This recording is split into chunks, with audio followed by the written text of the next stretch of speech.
Hello guys, आप सभी का हमारे इस यूट्यूब चैनल पर स्वागत है फिर से एक बार। तो पिछले वीडियो में मैंने आपको प्रोजेक्ट का इंट्रोडक्शन वीडियो डाल के बता दिया था कि किस तरीके से हमारा प्रोजेक्ट होने वाला है और उसको बनाने के लिए हमें क्या क्या चीज़ों की ज़रूरत पड़ने वाली है।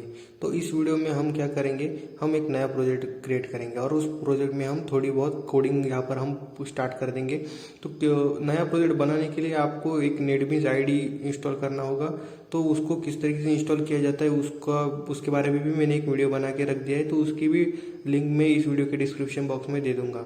तो आपको यहाँ पर न्यू प्रोजेक्ट बनाना है। तो न्यू प्रोजेक्ट को बनाने के लिए यहाँ पर आप देख सकते हो, यहाँ पर एक येलो कलर का आइकॉन यहाँ पर आपको डिस्प्ले हो रहा है।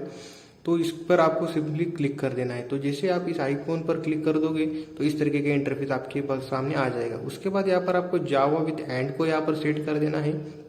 उसके बाद यहाँ पर जावा विद एंड को जैसे आप सिलेक्ट करोगे, उसके बाद यहाँ पर राइट पर आप देख सकते हैं जावा एप्लीकेशन नाम का ऑप्शन डिस्प्ले हो रहा है।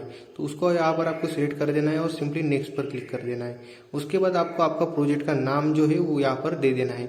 तो जैसे कि हमारा प्रोजेक्ट एम्प्लॉय मैनेजमेंट के ऊपर है, तो उसी के हिसाब से हम यहाँ पर अपना प्रोजेक्ट का नाम देंगे ईएमपी मैनेजमेंट। तो यहाँ पर मैं यहाँ पर ईएमपी मैनेजमेंट नाम से अपना प्रोजेक्ट बना दूंगा। तो उसके बाद आप यहाँ पर नीचे देख सकते हो आपका प्रोजेक्ट का लोकेशन भी यहाँ पर आ गया है कि आपके सिस्टम में ये प्रोजेक्ट कहाँ पर स्टोर होगा। तो मेरा सी ड्राइव के अंदर स्टोर होने वाला है। उसके बाद ये फोल्डर पे स्टोर होगा और यहाँ पर आप देख सकते हो एक डिफॉल्ट मेन क्लास भी हमारा प्रोजेक्ट में एक क्रिएट हो जाएगा। उसके बाद जैसे आप फिनिश पर क्लिक कर देते हो तो यहाँ पर आप देख सकते हो क्रिएटिंग न्यू प्रोजेक्ट का ऑप्शन आ रहा है। तो ये हमारा एक नया प्रोजेक्ट क्रिएट करके दे देगा। तो यहाँ पर देख सकते हो हमारा प्रोजेक्ट क्रिएट होके आ चुका है। तो यहाँ पर आप लेफ्ट में देख सकते हो हमारा प्रोजेक्ट क्रिएट हो चुका है, जिसका नाम है एम्प्लॉय मैनेजमेंट सिस्टम। उसके अंदर एक सोर्स पैकेज है नीचे और उस सोर्स पैकेज के अंदर हमारा एक डिफॉल्ट पैकेज क्रिएट होके आ गया है प्रोजेक्ट के ही नाम से, जो कि है ईएमपी मैनेजमेंट सिस्टम। और इस डिफॉल्ट पैकेज के अंदर एक डिफॉल्ट जैसे कि मैंने आपको बताया एक क्लास भी क्रिएट होकर आ गई है जिसका नाम है एम्प्लॉय मैनेजमेंट सिस्टम।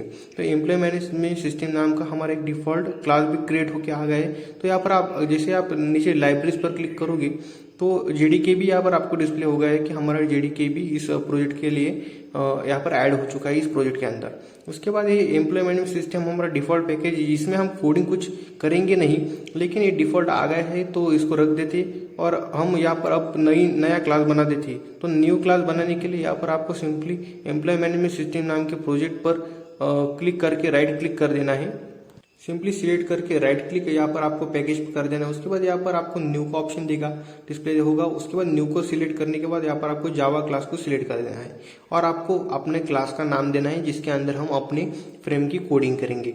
तो अपने क्लास का नाम हम सपोज यहाँ पर वेलकम विंडो है तो वेलकम विंडो यहाँ पर हम दे देंगे। वेलकम फ्रेम नहीं, इसको नहीं लेते, हम एक काम करते हैं, हम यहाँ पर एक मेन फ्रेम है तो इसके लिए हम इस क्लास का नाम मेन फ्रेम रख देते हैं। तो मैं यहाँ पर अपने क्लास का नाम दे देता हूँ मेन विंडो, क्योंकि हमारी जो फर्स्ट विंडो आपको डिस्प्ले हो गई थी इंट्रोडक्शन वीडियो में, उस विंडो को हम पहले बनाने वाले हैं। तो उसको बनाने के लिए मैं यहाँ पर एक मेन विंडो नाम का यहाँ पर क्लास बना देता हूँ और फिनिश पर क्लिक कर देता हूँ। उसके बाद यहाँ पर आप देख सकते हो इसने मुझे एक क्लास बना के दे रखा है मेन विंडो के नाम से। तो इस मेन विंडो नाम की क्लास में हम अपनी फ्रेम की कोडिंग करेंगे। तो यहाँ पर आप देख सकते हो कुछ यहाँ पर कमेंट्स भी नेटबीन्स ने हमें डिफॉल्ट क्लास में ऐड करके दे रखी है। तो इस कमेंट का कुछ इस्तेमाल होने वाला है नहीं, तो इसको भी हम यहाँ पर हमारे प्रोजेक्ट से रिमूव कर देंगे। तो इसको आपको यहाँ पर इस तरीके से सिलेक्ट कर देना है। सिलेक्ट करने के लिए आप सिंपली शिफ्ट और डाउन एरो की का यूज कर सकते हो ताकि ये पूरा पार्ट सिलेक्ट हो जाए इतना, और उसके बाद बैक स्पेस दबा के आप यहाँ पर इन पार्ट को रिमूव कर सकते हो अपने प्रोजेक्ट से। तो जैसे कि यहाँ पर आप देख सकते हैं मेन विंडो क्लास हमारे बन चुकी है।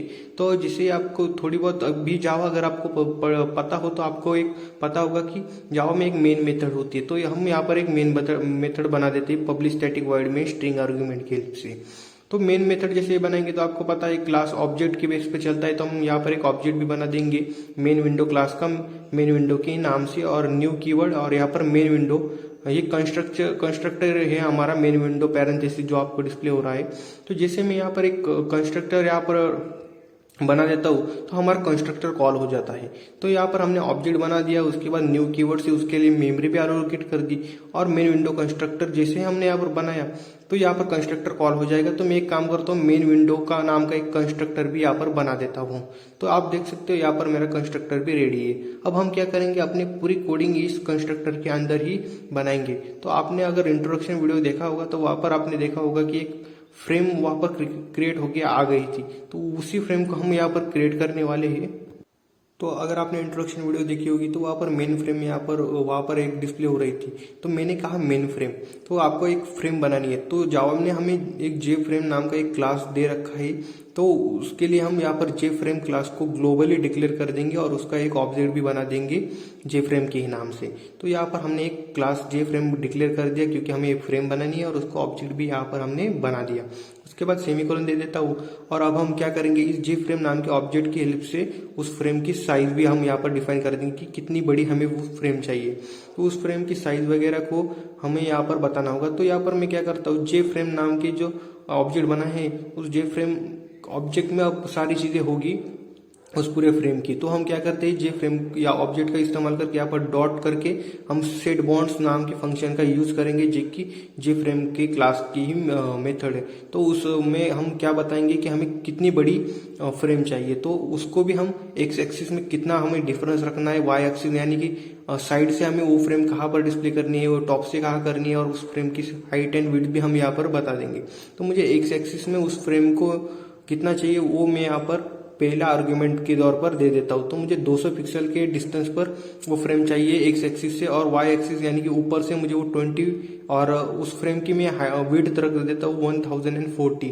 तो 1040 पिक्सल की मुझे वो फ्रेम चाहिए विड्थ के तौर पर, और हाइट में रख देता हूँ सपोज 650 की फ्रेम काफ़ी हो जाएगी। तो 650 साइज की मेरी हाइट की एक फ्रेम यहाँ पर क्रिएट होके आ जाएगी। तो अब हम क्या करते हैं, उस फ्रेम को हमने यहाँ पर उसकी साइज तो बता दी लेकिन उस फ्रेम को हमने यहाँ पर डिक्लेयर नहीं किया। तो इस मेथड के अंदर हम उस ऑब्जेक्ट को भी यहाँ पर इनिशियलाइज कर देंगे। तो यहाँ पर मैंने उस ऑब्जेक्ट को इनिशियलाइज करने के लिए न्यू कीवर्ड का इस्तेमाल किया और और जे फ्रेम का ऑब्जेक्ट भी यहाँ पर उस कंस्ट्रक्टर के अंदर बता दिया। तो अब हम क्या करेंगे, अपनी फ्रेम रेडी है क्या नहीं उसको देखने के लिए हम यहाँ पर इस प्रोजेक्ट को रन करवाते हैं। तो मैं इस प्रोजेक्ट को रन करने के लिए आपको सिंपली राइट क्लिक करना है और रन फाइल ऑप्शन पर क्लिक कर देना है। तो यहाँ पर आप देख सकते हो, यहाँ पर हमारी फ्रेम अब डिस्प्ले नहीं हो रही है। यहाँ पर देख सकते हो, यहाँ पर सिर्फ ब्लैक कलर का यहाँ पर हमारा कंसोल पर आउटपुट आ गया है और आउटपुट आया है कि बिल्ड सक्सेसफुल। तो अगर हमारा प्रोजेक्ट बिल्ड हो गया, हमारी फ्रेम बिल्ड हो चुकी है, तो हमें वो डिस्प्ले क्यों नहीं हुई, क्यों मुझे वो विजिबल नहीं है? क्योंकि ये जो फ्रेम है ना, ये फ्रेम डिफॉल्ट इसका जो मेथड होता है वो सेट विजिबल नाम का जो मेथड होता है उसका पैरामीटर फॉल्स होता है। तो इसलिए मुझे वो फ्रेम हमें विजिबल नहीं हो रही। तो हमें क्या करना होगा, वो फ्रेम को ऑब्जेक्ट को लेके उस सेट विजिबल नाम की जो मेथड है उसको ट्रू करना होगा। तो जैसे मैं इस सेट विजिबल को ट्रू करवा देता हूँ तो अब फ्रेम मुझे अब डिस्प्ले हो जाएगी, उसकी विजिबिलिटी मेरी ट्रू हो चुकी है। तो जैसे मैं राइट क्लिक करके इस प्रोजेक्ट को रन करवा देता हूँ तो अभी आपको उसकी फ्रेम जो है वो यहाँ पर आपको विजिबल हो गई है क्योंकि मैंने सेट विजिबल को ट्रू करवा दिया। तो हमेशा याद रखना, आपको सेट विजिबल को उस ऑब्जेक्ट की हेल्प से ट्रू करवाना होता है इस प्रोजेक्ट की फ्रेम को डिस्प्ले करवाने के लिए।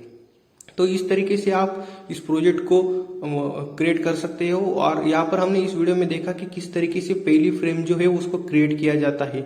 आने वाले नेक्स्ट वीडियो में उस फ्रेम के ऊपर मैं आपको इमेज भी लगा के दिखाऊंगा और किस तरीके से उस बटन को वगैरह को और भी चीजें जो कि हेडिंग वगैरह थी उसको भी किस तरीके से ऐड करते अपने फ्रेम पर, वो भी मैं आपको बताऊंगा। तो आज के वीडियो में बस इतना ही रखते हैं, मिलते हैं नेक्स्ट वीडियो में, तब तक के लिए बाय, टेक केयर।